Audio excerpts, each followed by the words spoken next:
Welcome to the Bold Artist Podcast. I am so excited. Today is a first on many levels for Bold School. This is the Bold Artist Podcast.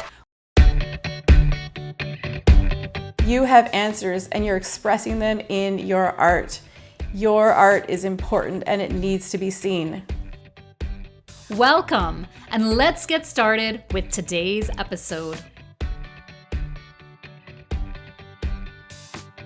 Today is the first that I am in studio with Noemi El Cote, our first ever Bold Artist Podcast where we've been in the flesh.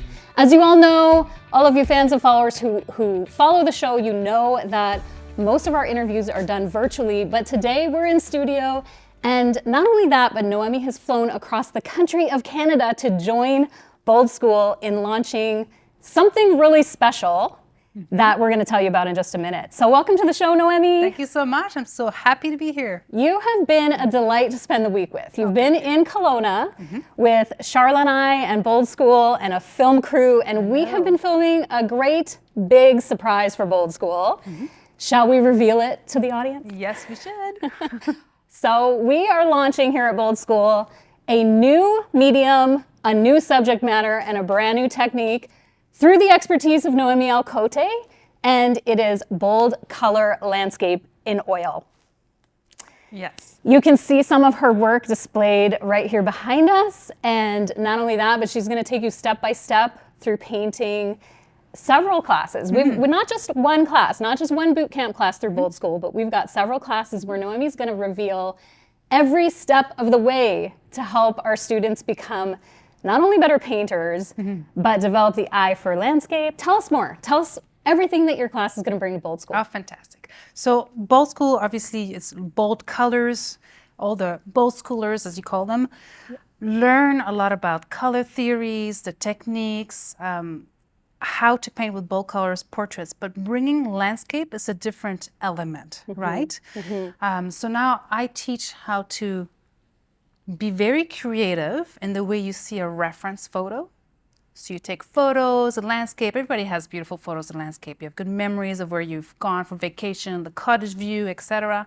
But if you look at a reference, how do you create these colors, right? It's different, it's bold. So slowly teach how to see a reference and push your imagination. So that's number one, just being able to push your colors and the way you feel about nature and bringing it through colors on a painting. But that's just one aspect, right? This is a new medium. We're learning to paint with oil in a different technique. Yes. And this style is called Open Impressionist. It's a style that I follow and I've learned from Erin Hansen. She's a fantastic, phenomenal artist out of the States. And this is a style that she created.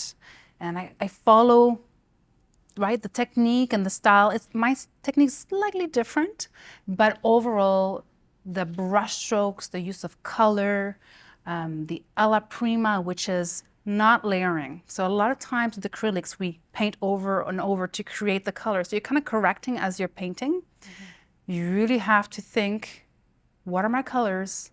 Mix them to what you want it to look like at the end, and then you place it. So there's really, with Alla Prima, there's really no redos in a sense. You are making the decision as you go, very intentionally placing that paint on the canvas, which I've gotten the privilege of watching you do over the last few days because I've been helping to direct your Bold School classes. And I've been so blown away, not only by you as a person, Noemi, but your confidence delivering that paint onto the canvas. Intentionally deciding where you're placing the brush stroke, how that stroke is gonna go, the value, the color. And so many times I looked at Charla during the shoots and we both knew this girl is gonna change artists' lives, this girl's gonna change Bold School. There's a little bit of a backstory that I wanna share with everybody. Noemi has been an artist that, well, first, she was on the podcast exactly a year ago. And she was brought to my attention from a mutual friend who said, hey, do you know the art of Noemi El Cote? And Charla and I looked her up and said, hey, let's have her on the podcast. So you all got to know Noemi a year ago. And at that time, she wasn't on our radar to be a Bold School instructor. But over the course of the year, we began to see the talent and also know that Bold School has been asking for landscape. These are classes that are coming to you because everybody wants to paint landscape and has been asking for it and wanting it. And so we decided to take the shift into landscape and launch this new medium and subject matter and bring Noemi on board. And that conversation started a year ago. I said to Charla earlier today, what's really interesting about it is everyone's gonna see the excitement right now. They're gonna see us on the podcast, the launch of the class, but they're not gonna realize that this dream took a long time to unfold. And dreams take a while. It does. They're not just instant. You gotta really get the dream and the ideas and nurture it. And you're an artist, I think, who knows that from experience. Absolutely. And so can you tell me a little bit about that, a bit of your journey that might have led you just here to this exciting week in Kelowna? It looks exciting, but there's a lot of behind the scenes to it. So tell us about it. Well, any artist journey, you don't usually become a pop star or the most famous artist like that. There's a journey of you growing your talent, you're trying things, and it's really about consistency. Without the long story of my journey, it's really consistency, believing that I can do it and continue and have a beautiful career as an artist. Always being yourself around people, which is kind and loving and helpful. You meet people and there's referrals, just like we receive the connection. Those are beautiful things that happen. And what do I want to say? Should I talk about my flight? Okay, that would be a good behind the scenes to cut to right now would be the flight. Okay. So your flight went well, but there was other complications. Of course, they lost my suitcase with all my stuff. Not a big surprise, not a big surprise. But you rolled with that with a lot of flexibility and a great attitude. You just got to flow with it, find a solution. You can only have control of what you have control and try not to worry about what you don't have control. But I was very smart.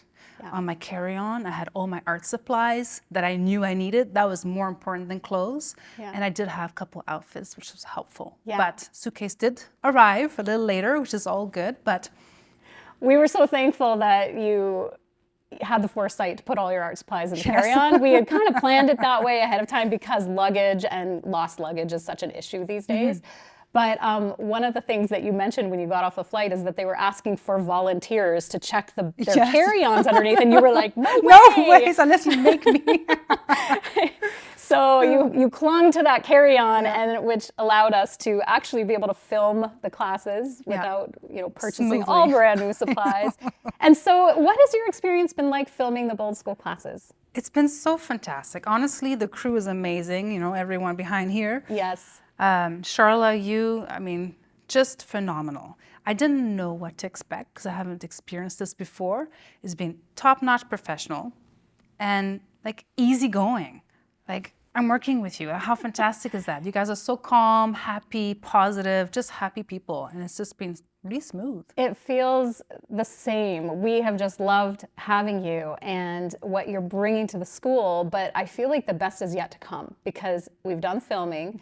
And now, of course, there's going to be a lot of post-production. But as soon as you be able to bring your classes in and meet our students and meet everyone who is going to learn and grow from your skills and what you're willing to offer and share, the best is yet to come.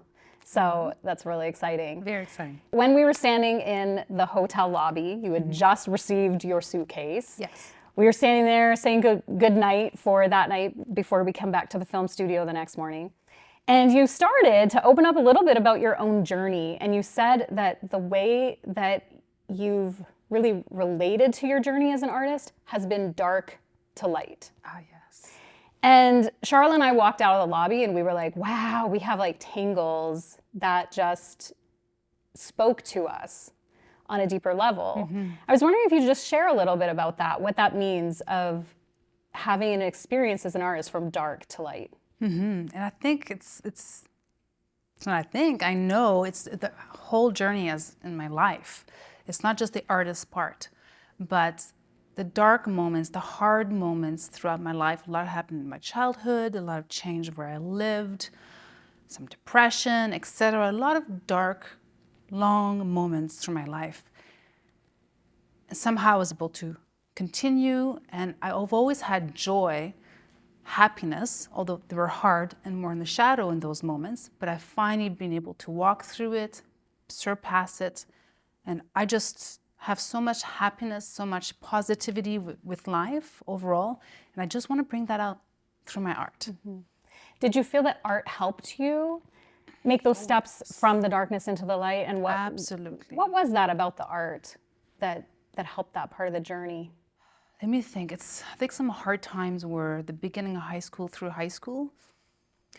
I did create art before that, and I always gravitated towards. I was more of a lone person, so art helped me through that in different art forms.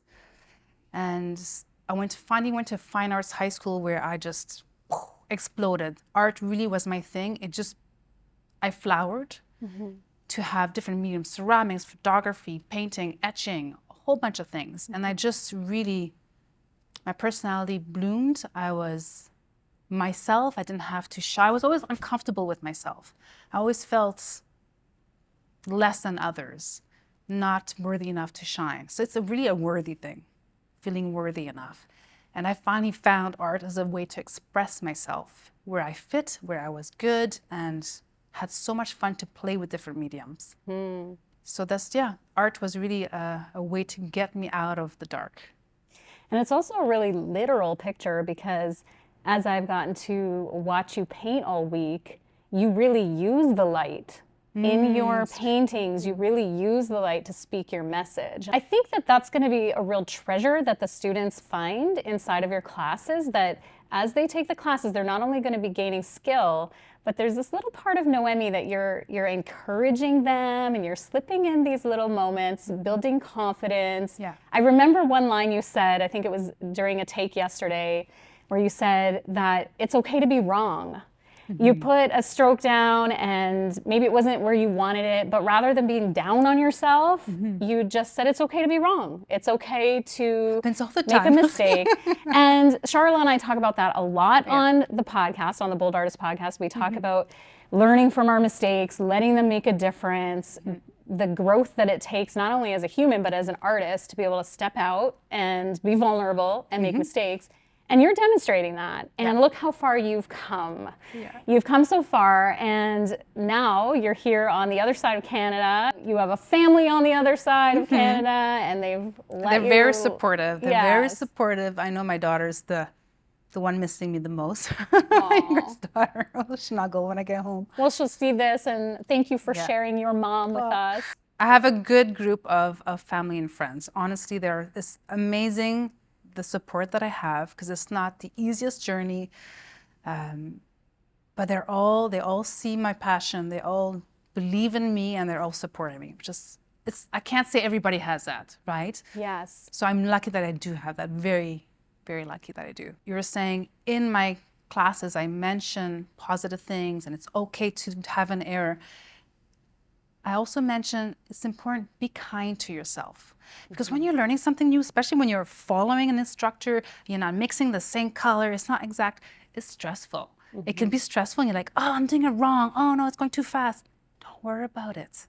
It's just go through the flow, try to enjoy the journey. You're learning something totally different. So it's hard because it's different, and why, and then maybe a new medium, just be nice.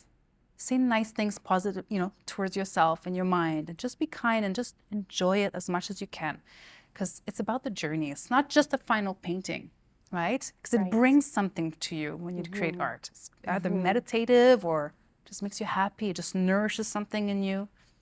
So Yeah.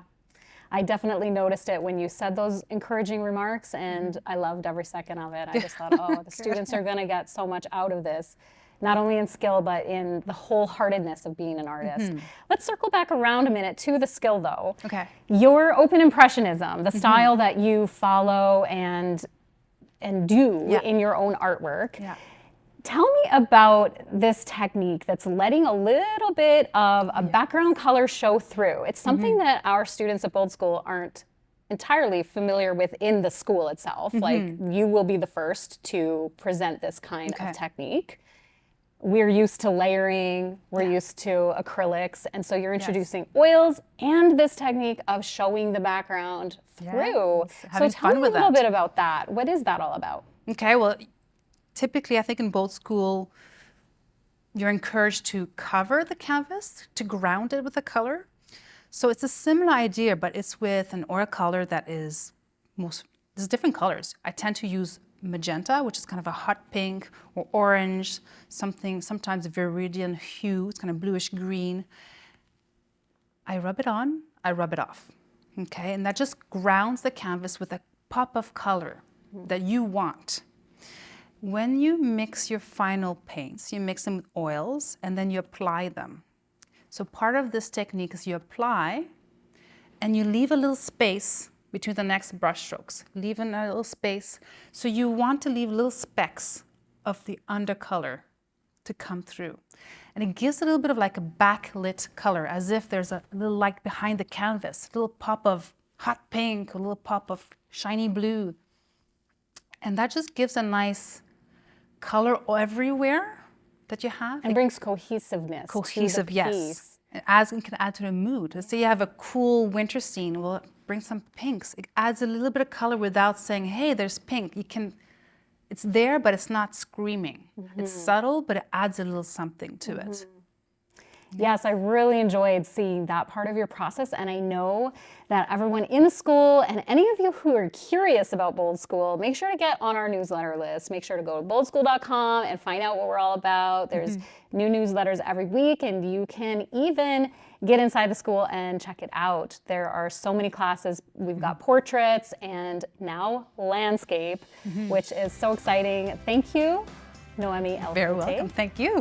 For being here and for being willing to hop on board with Bold School and teach us course. all of your secrets. And I know that it's just going to blow the lid off of Bold School and the students' mind. They're just going to open up and have this whole new avenue to pursue in your artwork. So thanks so much for being here. Until next time, keep creating.